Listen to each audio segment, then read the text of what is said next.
है, that is law of diminishing marginal utility. ठीक है, law of diminishing marginal utility ये आपको क्या बताती है?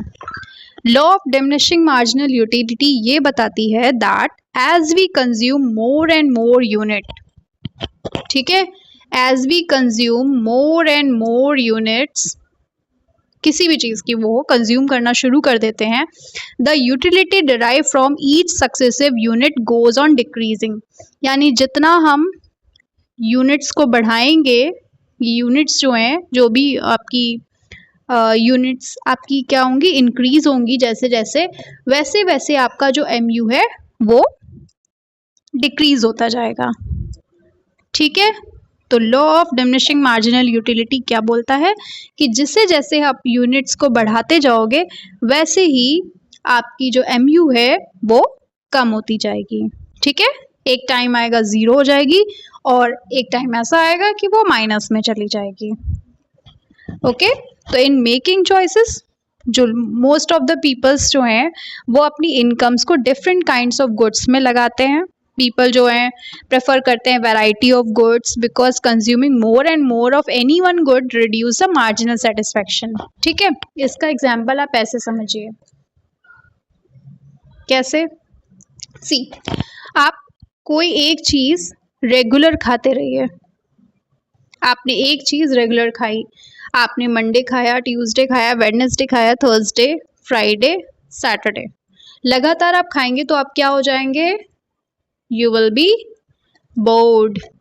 Okay, that's why we need different things like momos, Maggi, हमें सब कुछ खाने की ज़रूरत पड़ेगी और क्या सारी चीज़ें खाएंगे। इसीलिए जो कंज्यूमर है वो डिफरेंट टाइप के गुड्स को परचेज करना पसंद करते हैं, ना कि सिर्फ एक ही गुड्स खरीदना चाहिए। ठीक है, वरना उनकी यूटिलिटी जो है वो माइनस में चली जाएगी। ओके, अब हर जगह पर ये लॉ ऑफ डिमिनिशिंग मेथड भी काम नहीं करता, तो कहाँ कहाँ पे काम करता है, किन जगहों पे हम कह सकते हैं कि लॉ ऑफ डिमिनिशिंग मेथड लग रहा है? सबसे पहले कार्डिनल मेजरमेंट ऑफ यूटिलिटी। ठीक है, फर्स्ट क्या है? Cardinal measurement of utility, first आपका ये है। तो कार्डिनल यूटिलिटी ये कहती है कि आपका जो यूटिलिटी जो है वो हमेशा मेजर होनी चाहिए and consumer can express his satisfaction. जब तक कंज्यूमर अपना सेटिस्फेक्शन क्वांटिटेटिव टर्म्स में नहीं बताता, क्वांटिटेटिव टर्म्स में नहीं बताता, तब तक यहाँ पर डिमिनिशिंग मेथड यूज नहीं हो पाएगा। ठीक है, कि हम ये नहीं उससे पूछेंगे कि आपको सेटिस्फेक्शन कम हुआ या ज़्यादा हुआ, कितना हुआ वो क्वांटिटी में बताएगा, 1 2 3 4 इस तरीके से। ठीक है, इसके अलावा जो नेक्स्ट आपका है, आपकी जो वो है monetary measurement of utility. Monetary measurement of utility ये अज्यूम करता है that utility is measurable in monetary terms also. जैसे कि मैंने आपको बताया था, क्या बताया था? 1 util is equal to 1 rupees. ठीक है, तो इस तरीके से उसको आप मेजर कर सकते हैं। ओके, थर्ड है आपका कंजम्पशन ऑफ रीजनेबल क्वांटिटी, यानी रीजनेबल क्वांटिटी का कंजम्पशन होना चाहिए। ओके, अगर आप इसको देखें ऐसे, आप स्पून्स में पानी किसी को पिलाएं और उससे सेटिस्फेक्शन पूछें तो शायद वो नहीं बता पाएगा। ठीक है, क्योंकि 1 spoon water, spoons of water जो है, इससे आप प्रॉपरली नहीं बता सकते कि सेटिस्फेक्शन कितना हो रहा है। जब आप ग्लास में किसी को पानी दोगे और फिर दूसरा ग्लास, तीसरा ग्लास, चौथा ग्लास, इस तरीके से आप देना शुरू करोगे, तब वो प्रॉपरली बता पाएगा कि उसको सेटिस्फेक्शन कितना हो रहा है। ओके,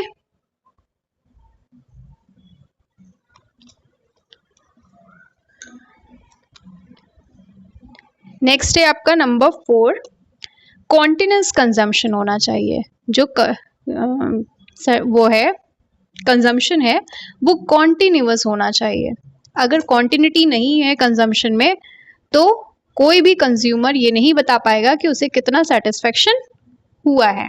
ठीक है, यानी एक ही टाइम पे मान लीजिए उसको हम एक चॉकलेट दूसरी तीसरी चौथी और पांचवी इस तरीके से खिलाते जा रहे हैं, तभी वो उसमें आपका law of diminishing marginal utility लगेगा, जहां पे वो बता पाएगा कि नहीं अब नहीं, सेटिस्फेक्शन कम हो रहा है या जीरो पे जा रहा है या फिर माइनस में जा रहा है। ओके, नेक्स्ट है आपका नो चेंज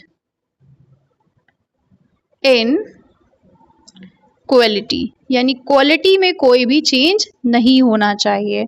जिस तरीके की चीज स्टार्टिंग में खिलाई गई है या फिर जो भी कंज्यूम कराया गया है वही होनी चाहिए। ठीक है, जैसे आपने किसी को 5 रुपीज की चॉकलेट खिला रहे हैं तो उसको वही वाली चॉकलेट बार बार देनी होगी, तभी law of diminishing method work करेगा। ठीक है, अदरवाइज नहीं करेगा। नंबर 6 क्या कहता है, रेशनल कंज्यूमर होना चाहिए। यानी कंज्यूमर कैसा होना चाहिए, रेशनल होना चाहिए, जो प्रॉपरली मेजर कर पाए, कैलकुलेट कर पाए और कंपेयर कर पाए। ठीक है, उसका प्रॉपर कैलकुलेशन कर पाए, कैलकुलेशन कर पाए, वो कंपेयर कर पाए, चीजों को प्रॉपरली कंपेयर कर पाए। ठीक है, तो ये आपके 6 आपने पढ़े, एक बार और रिपीट कर लेते हैं। फर्स्ट आपका कार्डिनल मेजरमेंट, यानी कि जो यूटिलिटी है शुड बी इन क्वांटिटेटिव 1 2 3 4 इस तरीके से होनी चाहिए। मॉनेटरी होनी चाहिए, रुपीज में कन्वर्ट होनी चाहिए। थर्ड है आपका रीजनेबल क्वांटिटी होनी चाहिए। फोर्थ कॉन्टिन्यूअस कंजम्पशन होना चाहिए, यानी कंजम्पशन लगातार होना चाहिए, रुकना नहीं चाहिए। फिफ्थ है आपका no change in quality, quality में कोई चेंज ना हो। और सिक्स्थ आपका रेशनल कंज्यूमर, यानी कि ऐसा कंज्यूमर हो जो प्रॉपरली मेजरमेंट कर पाए, कैलकुलेशन कर पाए और कंपेयर कर पाए। ठीक है, नेक्स्ट आपका कई सारे हैं तो आप इसको देखिए। इंडिपेंडेंट यूटिलिटीज, ठीक है, इंडिपेंडेंट यूटिलिटी ये अज्यूम कराती है कि जितनी भी कम्युनिटी है जो कंज्यूमर कंज्यूम कर रहा है आर इंडिपेंडेंट, यानी हर एक की जो यूटिलिटी होगी वो अलग होगी, ये हम मान के चलते हैं। ठीक है, एक पर्सन की यूटिलिटी दूसरे की यूटिलिटीज को कंपेयर नहीं कर पाएगी। जैसे दो लोगों को हमने खड़ा किया, हो सकता है कि वो 5 आइसक्रीम खा ले और फिर भी उसको सेटिस्फेक्शन ना मिले, और दूसरा पर्सन हो सकता है वो एक ही खाने के बाद उससे सेटिस्फेक्शन मिल जाए। ठीक है, तो यहाँ पर इंडिपेंडेंट यूटिलिटीज लोगों की हो सकती हैं। ओके, नेक्स्ट है आपका MU of money remains constant. जो MU है मनी का, उस चीज को खर्च करने के पहले वो सोचेगा कि उसे ज्यादा से ज्यादा सेटिस्फेक्शन किस पॉइंट पे, किस कम्युनिटी में मिल रहा है। ठीक है, तो इसलिए हम क्या करते हैं, MU ऑफ मनी जो है उसको हम इग्नोर करते हैं और हम ऐसा मान लेते हैं कि मनी की जो यूटिलिटी है वो ऑलवेज कांस्टेंट रहती है। ठीक है, ऐसा हम मान लेते हैं। नेक्स्ट हमने पढ़ा fixed income, fixed income and prices. Law of diminishing method तभी वर्क करेगा जब जो इनकम है कंज्यूमर की वो फिक्स है और चीज़ों के प्राइस भी इक्वल है। अगर ऐसा नहीं होता, इनकम बढ़ती है तो उसका जो खर्च करने का प्रोसेस है वो भी ज़्यादा हो जाएगा, वो ज़्यादा से ज़्यादा कम्युनिटीज़ को परचेज करने लग जाएगा, प्राइसेस बढ़ जाएंगे तो वो कम चीज़ें खरीदेगा। ठीक है, इसलिए यहाँ पर इस चीज़ को भी ध्यान देना चाहिए कि इनकम जो है वो फिक्स हो और प्राइसेस भी फिक्स हो। And the last one, perfect knowledge.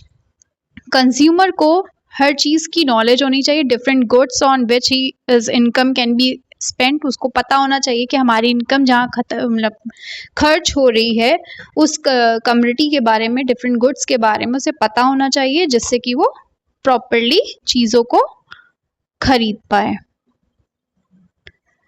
ठीक है, और ज़्यादा से ज़्यादा उसको सेटिस्फेक्शन मिल पाए। अब इसको हम लोग इस लॉ ऑफ डिमिनिशिंग मेथड को एक ग्राफ में देखेंगे। लेट्स सी, ये आपका ग्राफ है, मान लीजिए पहले वाले के जैसा ही है। फटाफट से इसको बना लेते हैं। ये आपका जो मैं बना रही हूँ ये MU शो कर रहा है, ये MU है, और नीचे आपके यूनिट्स आएंगे।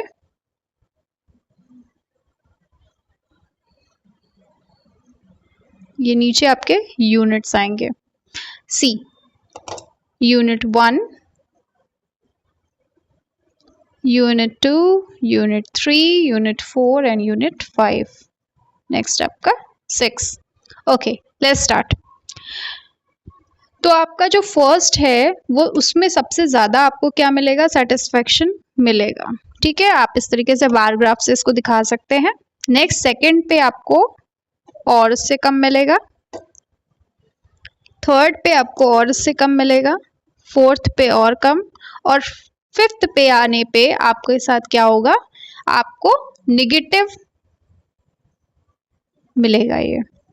ठीक है, ये MU क्या हो जाएगा, निगेटिव हो जाएगा यहाँ पर, ये इस कंडीशन में।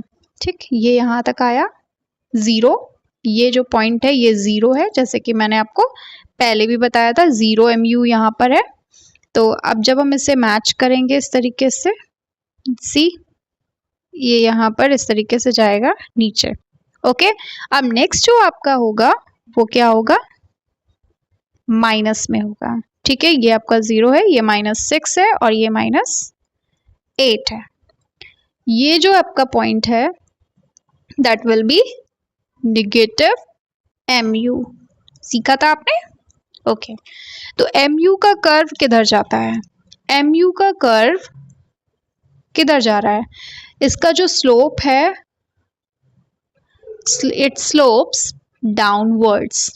ठीक है, याद रखिएगा MU का जो कर्व होता है वो हमेशा डाउनवर्ड्स जाता है, बिकॉज जो सेटिस्फेक्शन है ईच सक्सेसिव यूनिट के साथ कम होती रहती है। ठीक है, जैसे जैसे हमारी यूनिट्स इंक्रीज होती हैं वैसे वैसे MU जो है हमारा वो डिक्रीज होता है।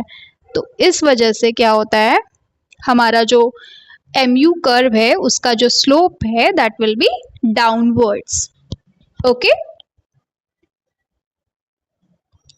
नेक्स्ट आप पढ़ेंगे इसमें कंज्यूमर इक्विलिब्रियम। अभी तक आपने कंज्यूमर का बिहेवियर पढ़ लिया, लॉ ऑफ डिमिनिशिंग मेथड के बारे में पढ़ लिया। Like, share and subscribe for more such videos.